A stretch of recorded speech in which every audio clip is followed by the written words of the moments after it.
জুলাই মাসটা স্বভাবতই সরকারি চাকরিজীবীদের জন্য একটি অত্যন্ত আনন্দের মাস বলা যায়।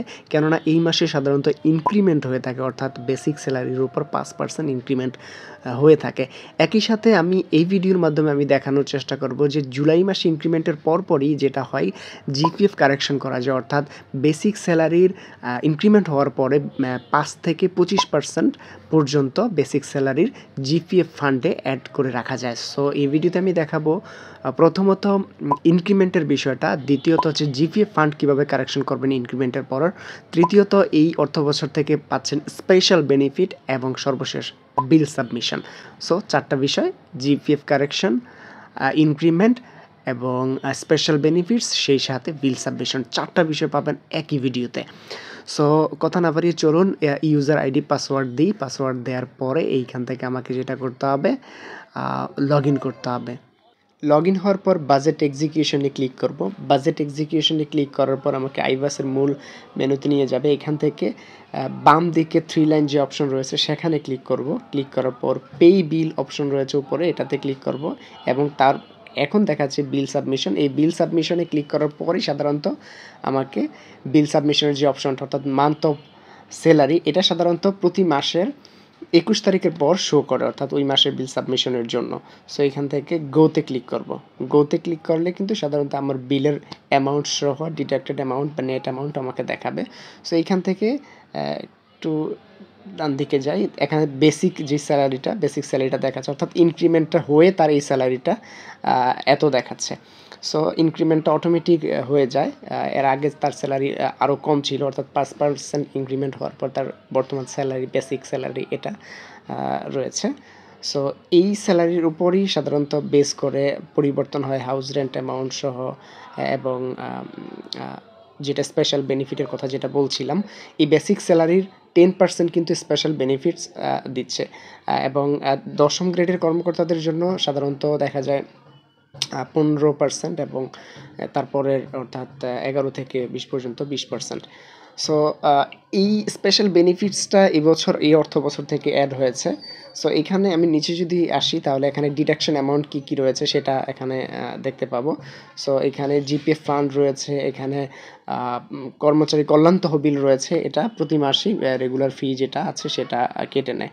তবে এখানে যে জেনারেল প্রভিডেন্ট ফান্ড যেটা, সেটা চাইলে কিন্তু এখান থেকে, অর্থাৎ প্রতি বছর ইনক্রিমেন্ট হওয়ার পর 5 থেকে 25% পর্যন্ত জেনারেল প্রভিডেন্ট ফান্ডে রাখা যায়। এখন জেনারেল প্রভিডেন্ট ফান্ড কিন্তু কারেকশন করা যায়। কারেকশনের জন্য এখানে যেটা করতে হবে, অর্থাৎ এখানে 2000 অ্যামাউন্ট প্রতি মাসে উনি রাখছেন।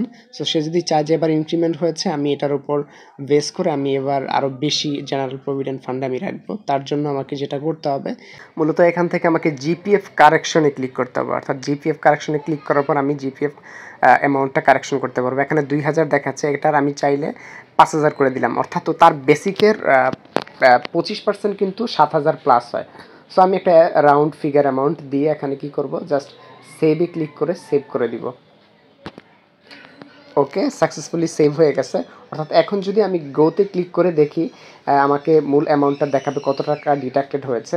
সো আমি স্ক্রল ডাউন করি, স্ক্রল ডাউন করার পর একটু দেখেন, এখন কিন্তু অ্যামাউন্টটা ডিডাকশন অ্যামাউন্ট কিন্তু 5000 টাকা দেখাচ্ছে। অর্থাৎ জেনারেল প্রভিডেন্ট ফান্ড একটু আগে 2000 ছিল, এখন যেহেতু কারেকশন করে নিয়েছি, কারেকশন করার পর অ্যামাউন্ট কিন্তু 5000 আমাকে দেখাচ্ছে। অর্থাৎ এই 5000 টাকা এই মাস থেকে কাটা হবে।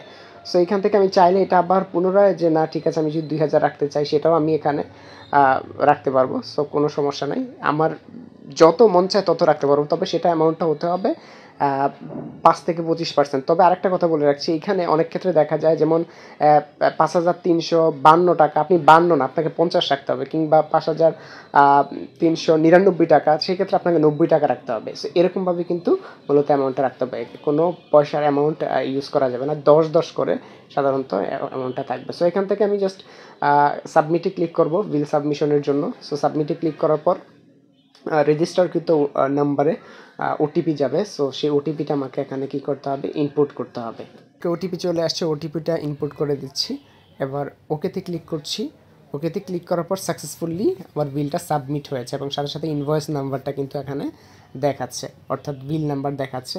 সো এই জায়গা থেকে এক প্রিভিউতে আমাকে বিস্তারিত, যেহেতু গ্র্যাজুয়েটেড কর্মকর্তার বিল নিজে নিজে সাবমিট করা যায়, অর্থাৎ বিলের কপি বিস্তারিত দেখা যাবে। চাইলে আমি এটা প্রিন্ট করে যদি প্রয়োজন হয়, অনেক অফিসের অ্যাকাউন্টসে জমা দেওয়া লাগে, সেক্ষেত্রে আমি সেটা জমা দিয়ে দিতে পারবো। সো এই হচ্ছে প্রক্রিয়া। এই প্রক্রিয়ায় সাধারণত আমি দেখানোর চেষ্টা করলাম যে কীভাবে বিল সাবমিশন করা যায়, কীভাবে জিপিএফ কারেকশন করা যায় এবং স্পেশাল বেনিফিটস এবার আমরা কত পাচ্ছি। সো এটা বিস্তারিত দেখালাম। এছাড়াও আইভাস রিলেটেড অন্যান্য সমস্যাগুলো আমি প্র্যাকটিক্যালি আলোচনা করেছি পূর্বের ভিডিওগুলোতে। আপনি চাইলে এই ভিডিওর ডেসক্রিপশন বক্সে গিয়ে অন্যান্য ভিডিওগুলো দেখতে পারেন। তাছাড়াও আপনার সমস্যা যদি কোনো বিষয়ে থেকে থাকে আইভাস রিলেটেড, সেটাও আপনি কমেন্টস করতে পারেন, আমি চেষ্টা করব রিপ্লে করার জন্য। আর অন্যান্য ভিডিওগুলো চাইলে দেখে আসতে পারেন। সো আজ এই পর্যন্তই। ভালো থাকবেন, সুস্থ থাকবেন। সকলের জন্য শুভকামনা রইল। আসসালামু আলাইকুম রহমতুল্লাহ।